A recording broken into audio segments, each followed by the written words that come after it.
শহীদুল হক খান আমাদের যে সাংবাদিক, উনি আমাকে কাস্ট করলেন সুখের সন্ধান ছবিতে।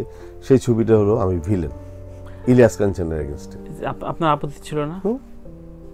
একজন অভিনেতার আপত্তি কি করে থাকতে? আমি দোষের বলবো না, আমি তো থাকে বলেই কিন্তু আমাদের দেশটা এইভাবে কাঙাল হয়ে গেল।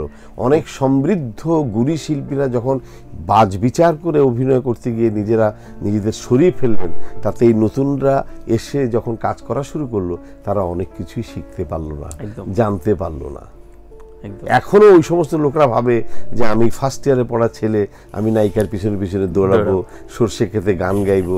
ওই লোকটা যদি আজ বাপের পাঠ করতো, তাহলে যে ছেলেটা এসে এখন বেয়াদব হয়ে যায়, সেই ছেলেটাকে উনি শেখাতে পারতেন, এই আমরা অনেক কষ্ট করে কিন্তু এই অভিনয় শিল্পটাকে গড়ে তুলেছি, এইভাবে করে না, এইভাবে চল। এটা আমি আমাদের দোষ স্বীকার করবো না কেন? আমি ভিলেন হয়ে গেলাম সেই ছবিতে।